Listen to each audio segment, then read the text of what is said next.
Hello and welcome back. Oh, actually, no. Let's be a little bit more high energy.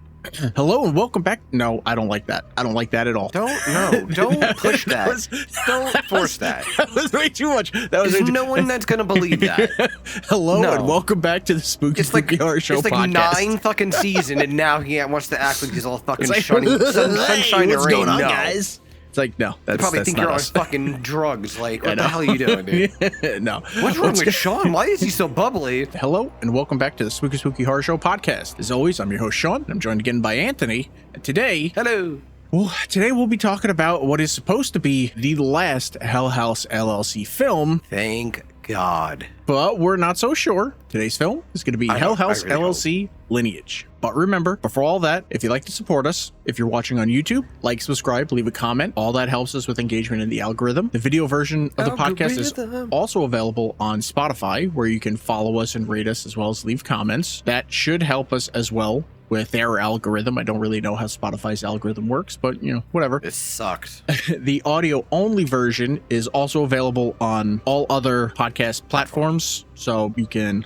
listen wherever you like. Links for everything will be in the description below. Now that housekeeping is out of the way, Anthony, it has been a month. Yeah, because I think the last time we recorded was like October. I think it was like it's now December. Yeah, I think it was like a week or two before Halloween. Yeah. How have you been? That's what I want to think. Oh, alive and around. Yeah, that other job did not work out. I'm a 9-to-5 guy, so I'm going back to that tomorrow. I can't do that shit. You would think someone with ADHD would be okay with like disorganization, but really, just so all of you out there in TV land, it's not the case. It's actually really detrimental to us. Like, it's called controlled chaos, and when you are doing it, you know where everything is going. Yeah. When someone's doing it to you, it's like fucking knives. It's like, oh my God, what the fuck? Yeah, so, no. 9-to-5 for me, structure. Yes. Yeah, I mean, it'll be good. You shouldn't have to do the second shit anymore either. No, see, that's what I even said to Meg too. I'm like, if I'm working the 10-hour shifts like I'm supposed to be getting, either 4 days a week or 5 days for the overtime, I'm not gonna have really time to do that. And if we're making the money, just like when we used to do the plasma, remember? If I don't need to do it, why am I taking time away from that? This is what I used to say. That's what I used to say with that other job, because like these people they don't wake up until like 10, and I'm like, bro, I'm up at 4. Like, we need this shit done. Let's go. Yeah. And I'd be done by 5 because by 10 everything should be packed and like good to go. I should be arriving at the place at 10. You know what I mean? Yeah. And they don't work that way. So I work till 5. I work business hours, but these people would be up until 2, and I'm like, I can't do that no more, man. I'm not that guy. A family is more important to me than any job will be. I just like that she was like, well, don't you have like the side hustle of like that? The side hustle for you should be the podcast. That's the side hustle. That's the thing that you want to build and do stuff. Yeah. Fucking DoorDash doesn't pay anything. A job isn't a side hustle. That's a job. That's a job. That's you have 2 jobs. Yeah. Uno, dos. He's like, dos chopes. But you just have the side hustle. You can. It's like, that's not how that works. Since the last time we recorded, we went to Universal Studios Halloween Horror Nights in Orlando. The food was awesome. The merch was really cool. I probably should have worn one of the shirts. We bought a bunch of shirts and stuff. They were really cool. But instead, I'm wearing.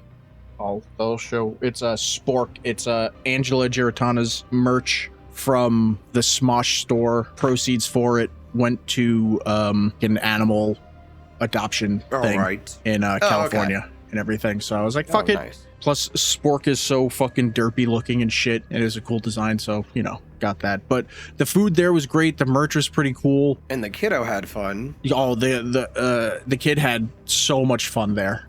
Good. The Fallout house was cool, but because Fallout isn't so, like, horror related, it wasn't great. They had, like, some scenes where it was like, all right, fine. The Five Nights at Freddy's house and the Terrifier house were fucking amazing. Cool. That was awesome. Yeah.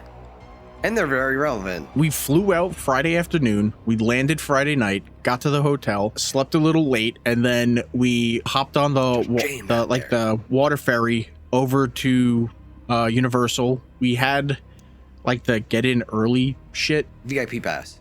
So we went in at like 3 o'clock and we stayed until about 1 o'clock in the morning. Oh, you guys are nuts. We would never have done that. We were only there for 1 day and it was expensive as shit. So it's like, you have to. We did every house except for one because we didn't even realize it was a house. As we were leaving a different house, we saw a line going into another house and we were like, what the fuck is that? And we had to like look on the map and like zoom all the way in. And then we saw, oh, this is like some like, I don't know, some Wild West sheriff ghosts haunted house thing or something like that. I don't know. Nobody's into that. But it's like once we came out and we're looking at the signs, we didn't even see signs for that house. So it's like, we don't even know where the fuck that house came from. But it was like, whatever. We spent like another, I don't know, $20 to upgrade our tickets because we had the fast pass stuff. Okay. But that's usually just you can use it once per house. Oh. But it was like for like another $20 per ticket, you can upgrade it to fast pass as many times as you want. Oh, okay. In houses. So that's not that bad of a deal there. Yeah, so we went to the FNAF house like 3 times. We did the Terrifier house twice. Nice. The Terrifier house was fucking amazing. They did such a good job with FNAF. Oh, okay. Like the pizzeria aspect looked amazing when you walk into like the security room and shit. Like all of that looked great. The animatronics that were there looked so fucking cool. The music was playing. One of the things as you were walking into the Terrifier house, it's like, oh hey, just heads up, you might get wet. We're like, what the fuck? Did it get blood on you? Well, it was water, but it was like we were like, what the fuck did they mean get wet? And we're going through, and occasionally I noticed I would get sprayed with shit. But it's like you're like. They're not gonna like soak you. Like that would just be fucking weird. You still have to walk around the rest of the day. You get to the end of it and there's 2 doors and Art the Clown is standing over the doors and one said dry, the other said wet, but no one was going towards dry. And that was the one that you got wet. So we didn't think anything of it. So we went towards wet, and as we walked through, it's like someone just started dumping buckets of water. And it just started downpouring. And it's like, all of a sudden I got wet. I went, oh God. And I just fucking ran through. And the kid starts walking and he gets wet. And he's just like, oh God. Oh God. And he's just standing still. And I'm like, fucking run. What are you doing? Don't just stand there. Yeah, don't stand there. So he ran and he's like, why did you choose wet? I didn't really think dry was an option. No one was going towards it. Like, for all we know, you go to dry and you still get wet. And like, you don't fucking know. Yeah, I would have.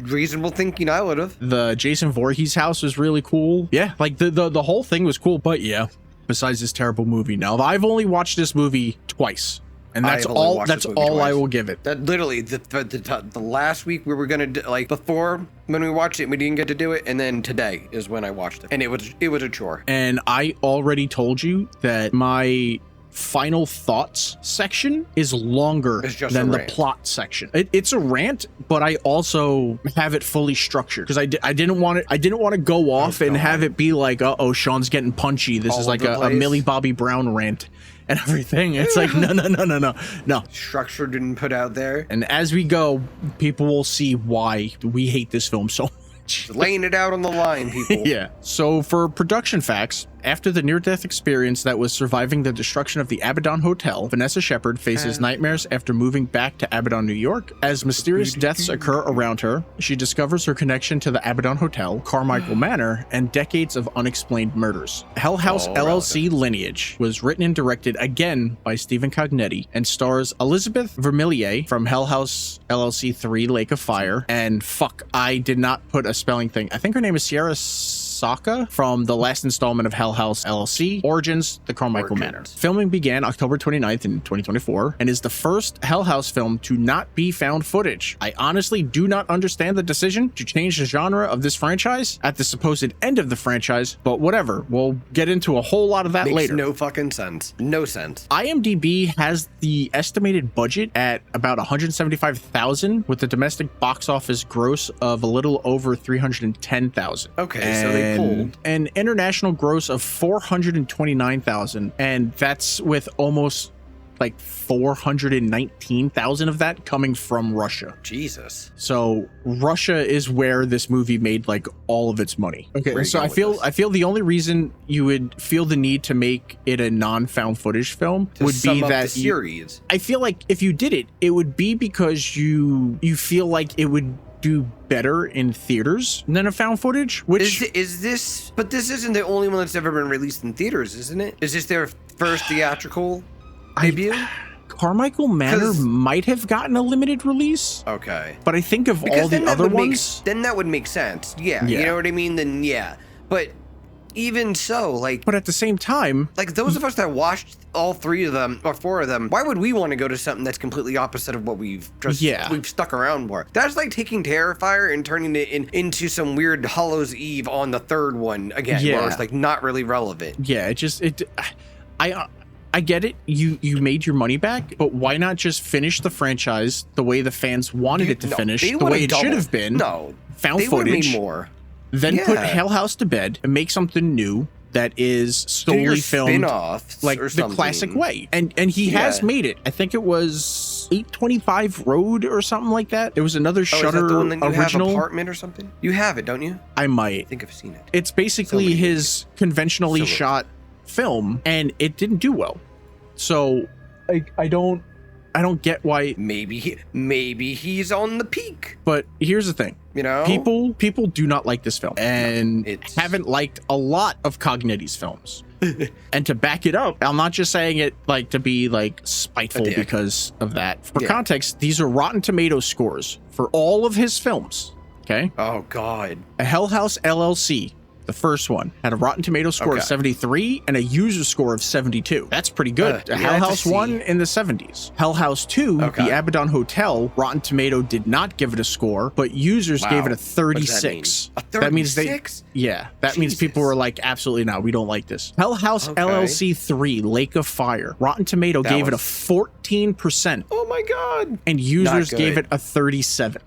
Those are not good numbers. Hell House LLC Origins, The Carmichael Manor, Rotten Tomato gave it an 88 and users gave it a 79. It's the best one. But I really like the first one too. Though. Yeah, the first one's good to set it up, but the second, the Carmichael Manor is scarier.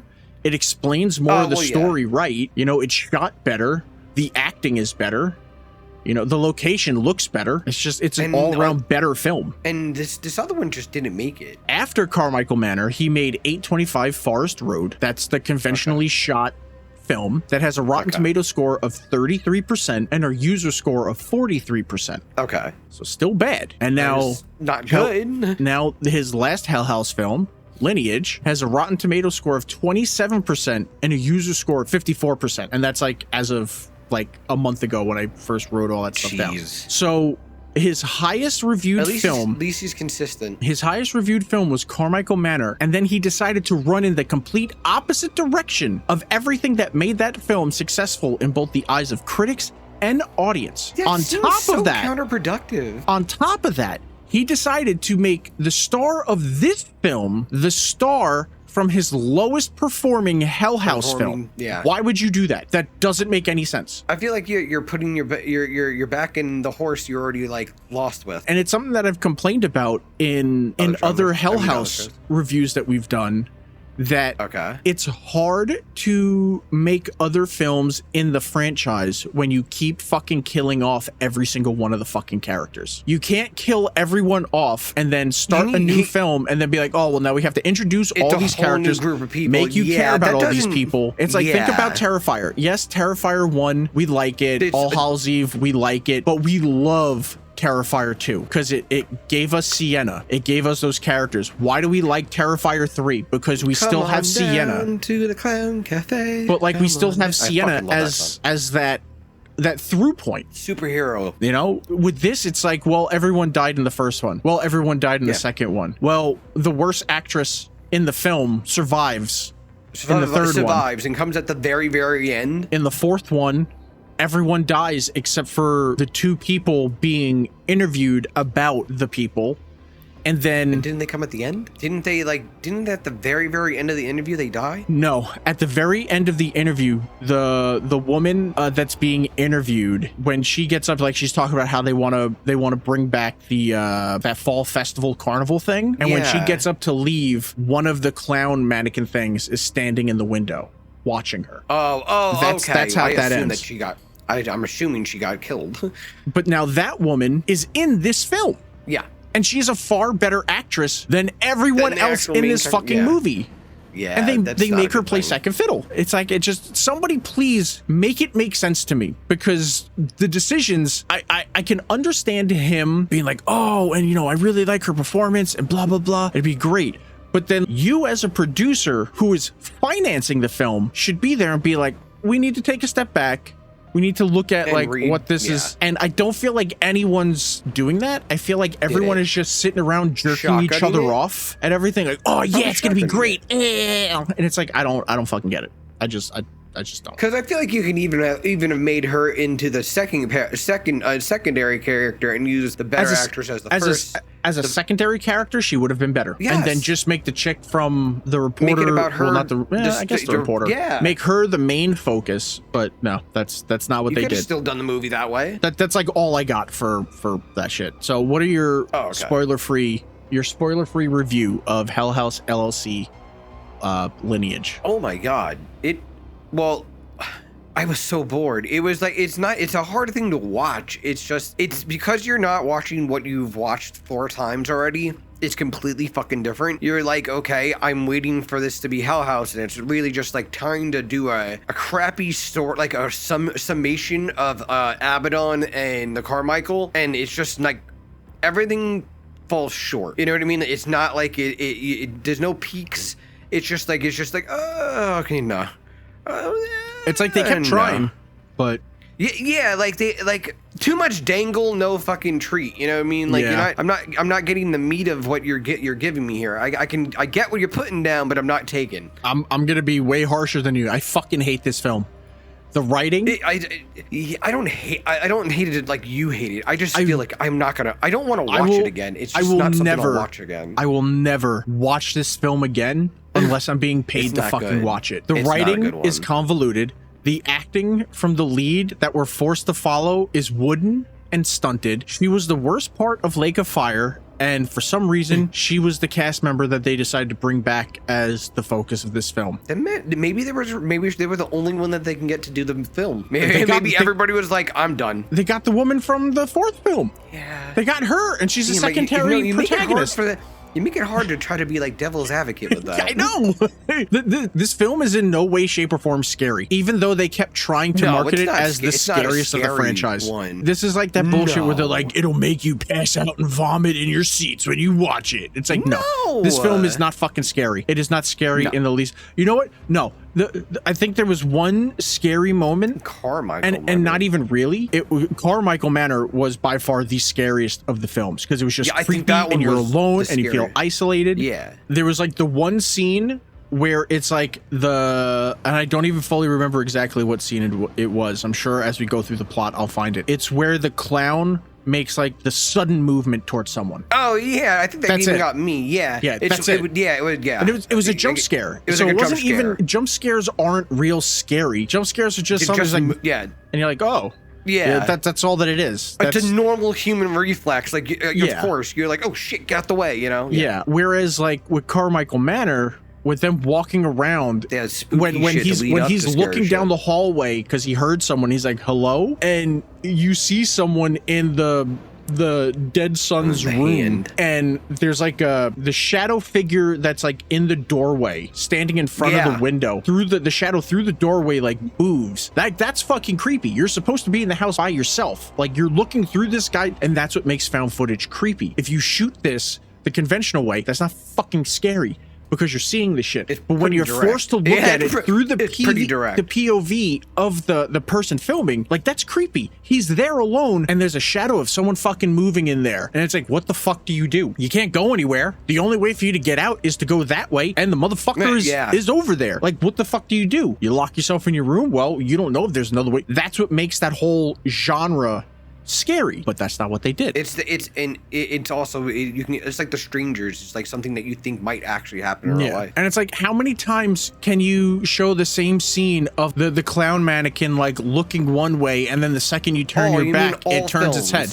It's like that's all it keeps fucking doing. It's like you're gonna beat it to death. They hide every one of the fucking kills behind a cutaway. You don't see a single person kill themselves. There wasn't. Yeah, I don't think there was an actual like kill scene. I think we said that when we were done watching it. We're like, there's nothing on camera. Yeah. And like I said, the one good actress you had that survived in these films, you barely fucking used. Like the only good. Here's, you know how you're like playing devil's advocate? Okay. The only good thing about this film is the location. That town looked fucking gorgeous. That house was fucking. The house looked great. Like every one of the houses. Her just walking through the neighborhood. The whole.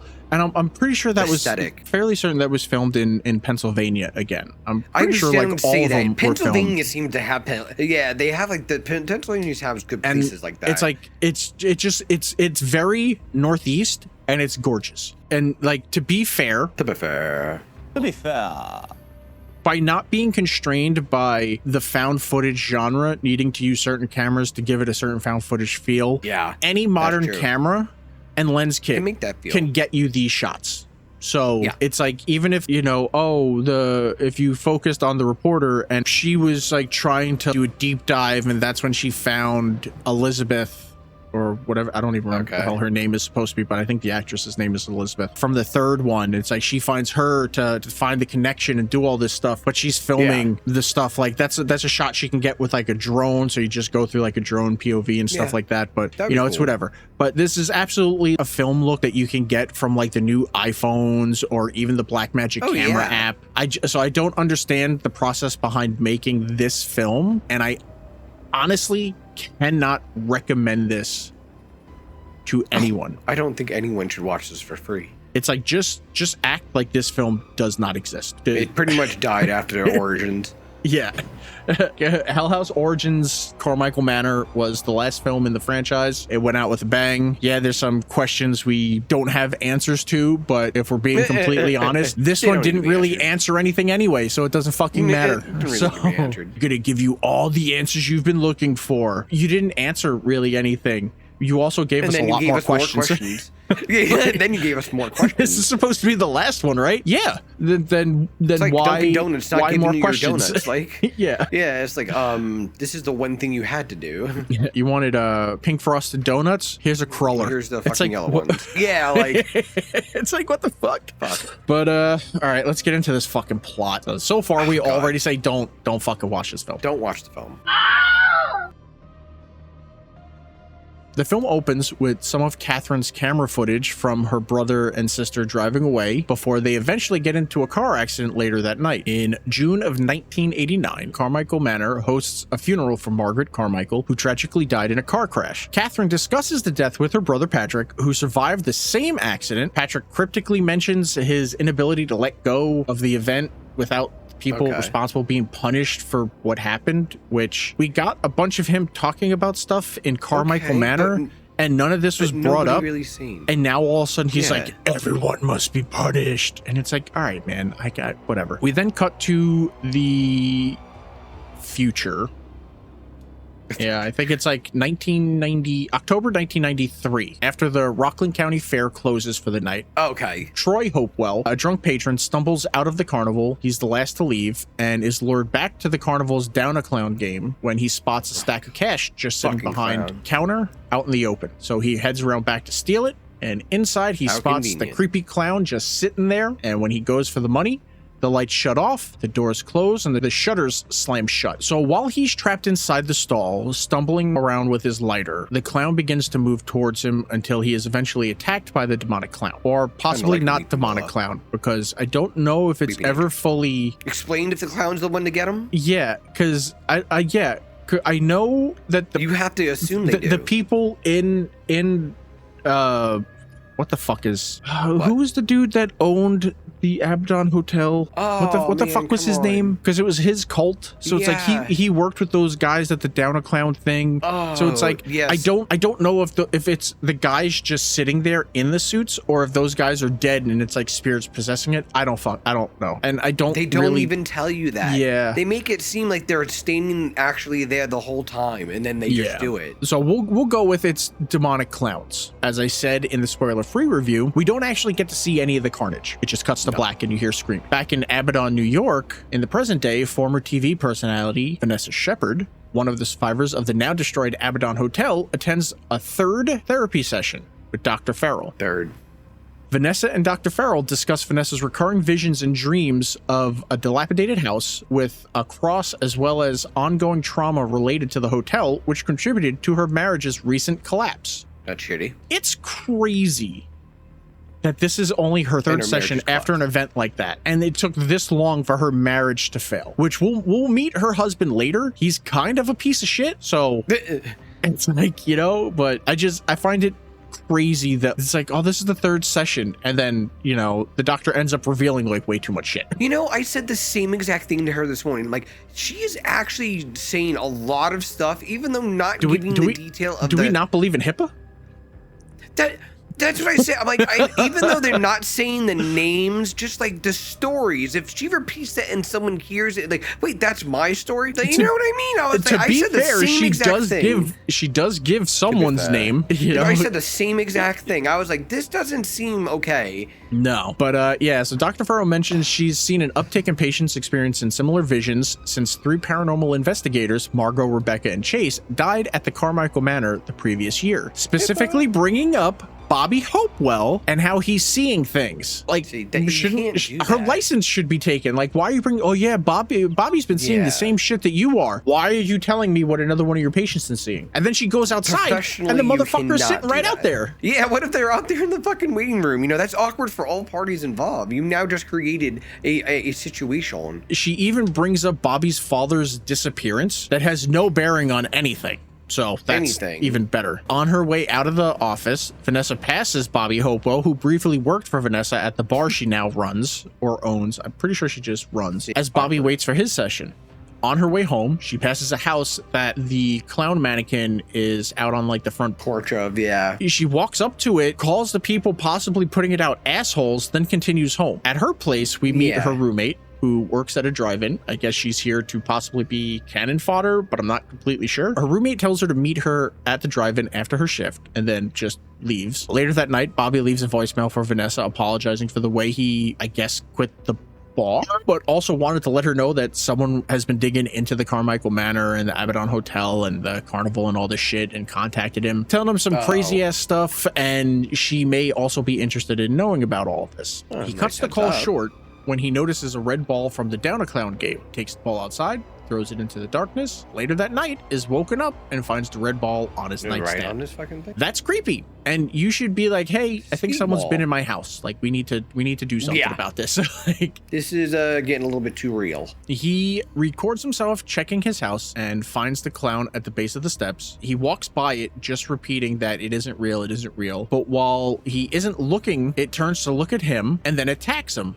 Again, we don't see this carnage. We hear it as we watch the ceiling being recorded by his cell phone that he dropped. It's like, okay. Which you I mean, no.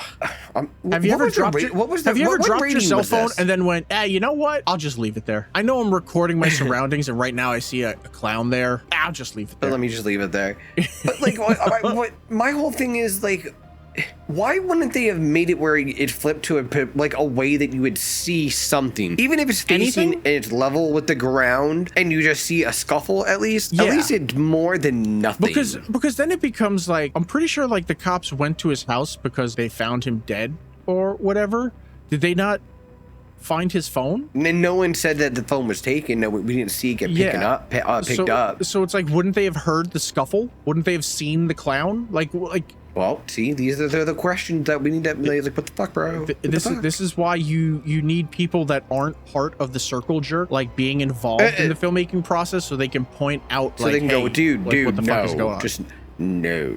The next day, Dr. Farrell calls Vanessa saying they need to talk. She informs her of Bobby's death, so people know about it. I don't think the doctor should be telling her any of this. Everybody keeps blabbing it, yeah. Yeah. But Dr. Farrell again brings up Bobby's father, Troy, disappearing in 1993, and that a lot of people disappear from there. That's so weird. She tells her that Bobby mentioned Vanessa in regards to visions he was having before he died, and that he felt like she was different. Of course she was. Sure, man. This mopey sad sack is different. The chosen one. The chosen one of the mopies. Walking to her bar, she passes that same house that had the clown out on the stoop, and it's there again. Again, she walks up to it, and as she leaves to turn and walk away, the camera pans back to the clown, and the clown is gone. At Vanessa's bar, she discusses Bobby with Max, a young bartender who works at her bar, and knew Bobby as a neighbor. He tells her that Bobby is like him, an Abaddon lifer. As she's heading to the back, he tells her he found another bottle of booze missing. Surprise, surprise, we hit another lame trope. She's dealing with her trauma by drinking.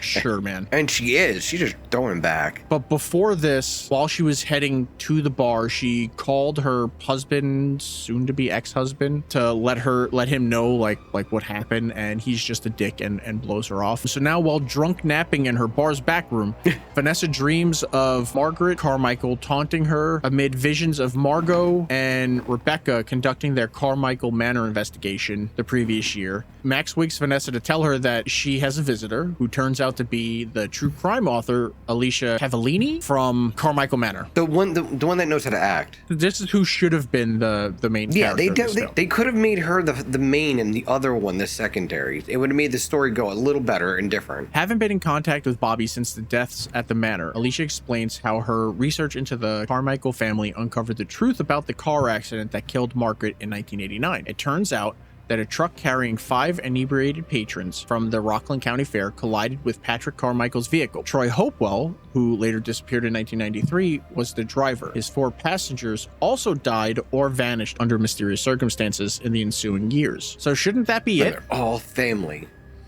No, because they're all family. It doesn't matter. He didn't kill off your lineage. No, but then he cursed the lineage, no? Don't do that to the... Yeah, he just, killed one person. By accident, because everyone was drunk. Yeah. Whatever. Later seen at the same fair in 1995, Winston Jones had a daughter named Melissa who disappeared in 2009 in the Hell House haunt. So that was from Hell House 1. I believe she was possibly the girl in the basement. Harper Graves was later found in a cornfield near the fairgrounds in 94. A red ball was found with both bodies, and Alicia believes the red ball was likely found alongside Bobby too. Alicia continues by revealing Harper's daughter Diane disappeared at the hotel in 2014, so Alicia now believes anyone linked to the lineage of the 5 truck occupants is in danger. So Vanessa questions why she would be involved since she doesn't have any known family connection to the Abaddon. Yeah. Seeing a passenger list that includes the additional names Peter Braddock and Marvin Haskins, Vanessa realizes that her estranged husband Tom Haskins is in danger. She tries contacting him again, and it goes right to voicemail. Alicia notices Vanessa's charm necklace, and Vanessa explains it was a memento of her twin brother who didn't survive childbirth. Vanessa's husband finally calls her back after this meeting, and doesn't really care what she has to say. He just wants to know if she signed the divorce papers. He dismisses all of her concerns as just more of her craziness because she apparently had a vision of something terrible happening if they didn't cancel something. And I think they did. And then nothing happened. Nothing happened. He's like, you almost ruined my political career or some shit. Like, I don't know. It's like, bro, you're on like shitty town council. Like, who gives a shit? Yeah. He's an asshole and I can't wait for him to die. While alone in the bar, Vanessa has a ghostly vision that Max snaps her out of. Meanwhile, a red ball ominously bounces in Tom's office before he is chased down and attacked by one of those clown mannequin things. Scary clowns. And again, we don't see the carnage. This is like the 3rd fucking time now, and it's boring. That's what I mean. It was so boring. It felt like it just was dragging on with no entertainment involved in it. Vanessa finally meets up with Crystal, her roommate, at the drive-in. And during the movie, Vanessa falls asleep in her car and has a haunting dream involving Catherine Carmichael. When she wakes, Vanessa sees the demonic clown behind her, causing her to fall out of her car screaming. I've never had that. Crystal helps Vanessa recover, and everyone comes over like, what the fuck's going on? Oh, this crazy woman screaming. And she's like, it's in my car. And then there's no one fucking there because it's a fucking vision. Yeah. Later that night, Vanessa has a vision of the clown stalking her in her bedroom. Crystal finds a red ball on Vanessa's floor, and while all this is happening, Alicia visits a Catholic priest, Father David Flannery, to ask about exorcising Carmichael Manor. Now, I don't know why we didn't go back to the priest that took all the money from that rich dude from the third one. Like, wouldn't that be like a good continue, but whatever place to go to. Father David warns Alicia against going to the manor, but she tells him she'll be there the following afternoon. In the event something goes wrong, Alicia revisits Vanessa to give her all the material that Margot Bentley and Rebecca Vickers collected regarding the cult created by Andrew Tully. That's the dude's name, Andrew Tully, the former owner of the Abaddon Hotel. Tully, yeah. The next day, Vanessa receives a text from Tom's phone telling her to meet at the Abaddon Hotel. When she arrives there, it's just an empty field where the hotel once stood, and Vanessa finds Max sitting solemnly by himself. This does not look like the same location at all. No, like there's like and then on top of that, it looked like there's a mountain range in the back, and it's like I don't remember any of that shit in any of the fucking films. Like you could have found any farmland to fucking do this, and for some reason it's like whatever. Max tells Vanessa he found an ominous red ball as he recalls ghost stories about his personal experience with the hotel and Carmichael family, which include his grandfather being in Troy Hopewell's pickup truck the night Margaret Carmichael died. See, it's all connected. At the same time, Vanessa is with Max. Carmichael Manor caretaker Donald greets Alicia's arrival at the estate. Father David joins soon, and then they investigate the place together. Alicia and Father David confront terrifying visions of paranormal activity throughout the house. Believing there is no way to stop the ghosts, Max pulls out a handgun. Despite Vanessa's pleas, Max shoots himself. Vanessa collapses while unconscious. She has visions where she witnesses Margot and Rebecca's investigation at Carmichael Manor once again. Outside the manor, Vanessa sees a man in a hoodie meddling with a car. I guess it would be Is it? I guess it's Margot's car. It would have been Margot's car, yeah. Yeah, I don't know whose. It's their car. Yeah. She starts chasing the man, but then she wakes back up at the site and sees Max's dead body.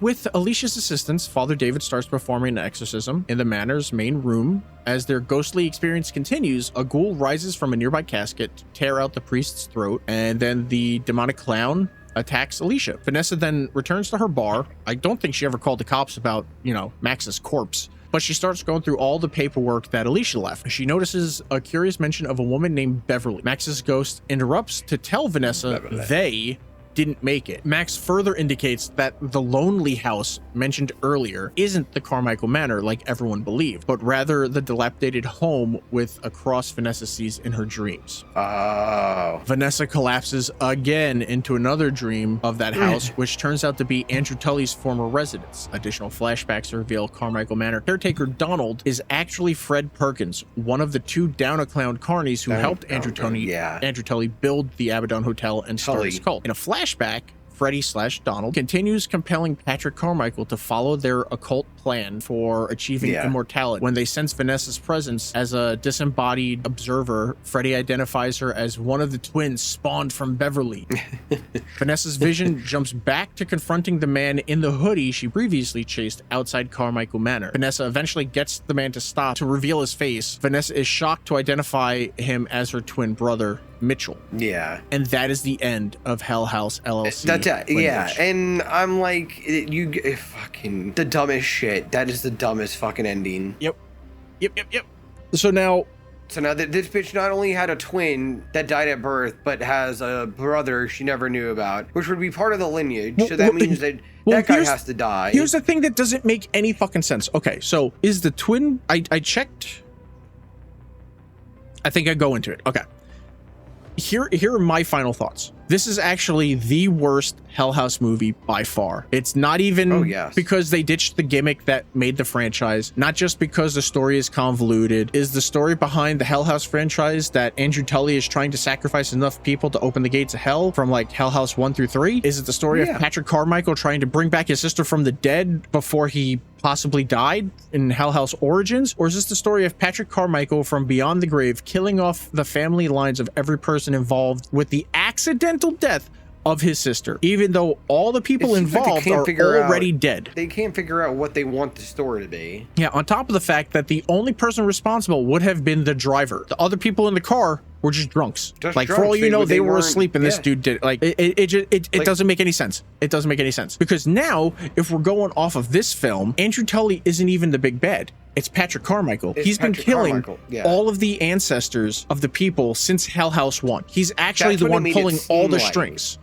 But we don't that's find what it out made about it this. seem like. We don't even find out about him, though, until the 4th film. Like, Cognetti, get the fuck out of here. Like, why are you not writing this shit down to keep a fucking proper timeline of your stuff? What this film showed me is that he doesn't actually care about the franchise he created, because he has literally been throwing shit at a wall since Hell House 3. He needs to sit down with bullet points and a fucking timeline graph of everything that he has thrown into this fucking franchise and create a fucking lore book. Yeah, that would be, but that actually makes sense. That way you would be able to like go back and be like, okay, I got to stick to that part of the story, and yeah, that makes sense. Here's a little bit of a wild tangent. I'm going into D&D and improv comedy and sketch comedy shit. Brennan Lee Mulligan, the creator and dungeon master for Dropouts Dimension 20, he is currently DMing the new main campaign for Critical Role, which is probably the biggest Dungeons and Dragons actual play on the planet. I don't know if you know what Critical Role is, but Critical Role is basically like an actual play D&D. It's like people playing D&D, and they are the characters. All the people doing it are voice actors. Oh, that's kind of cool. Probably the second biggest D&D actual play on the planet is Dimension 20 from Dropout TV. And that one was created by and DM'd by Brennan Lee Mulligan. For this newest campaign for Critical Role, Brennan Lee Mulligan is running the campaign. He created the story and he is DMing it. He created like a 30 to 50 page lore book on all of the players, detailing their characters' histories and the world. That's what that's about. One of the player characters created a cult. He spent at least 10 pages detailing the rules of the cult, the history of its beginning, and prayers. The background. See, that's caring. That's care right there. Now, this is just a secondary job. This isn't even his main job. This is a completely different company that he's running this campaign for, and he did all this work. So this man's main job, on top of doing this, is running his own show with his own campaigns, on top of guest starring on other shows. Then he has the personal games that he runs, and he fairly recently had a kid. Jeez. He does this for the projects that he works on, every single one of them. He creates this because you need to have consistent fucking lore that like you have to adhere to. That much care. He does all this, and you can't even keep the fractured lore of your film franchise coherent? This is the 5th fucking film in this franchise, and you're still flinging shit at a wall, man. At a fan. You have to make these films coherent, and right now they aren't. If you want to experiment, that's not what this series is about. Do like a short film of it, like that, and the test Abaddon that tapes shit first. The Abaddon tapes that they were talking about doing, where it was going to be like an anthology thing about all of this. That's where you can experiment with all this shit. You don't fucking do it in the 5th fucking film of the fucking franchise after you just had the most successful film that you just did. And when it came to the acting, everyone in this film is amazing, except for Vanessa's Elizabeth Vermillier. She was one of the worst parts of Hell House 3, so I don't know why they would bring her in for this. I don't know if it's just these films that she's terrible in, or if it's just acting in general, but her voice, the way she was delivering the lines the entire time, it was just like, can this be over already? What's her name? Sierra Saka? She was amazing and really carried every one of the scenes that she was in. And I honestly feel, like we've said before, if she was the focus of the film instead of Vanessa, it would have been at least a little better. The ending of this film makes no fucking sense.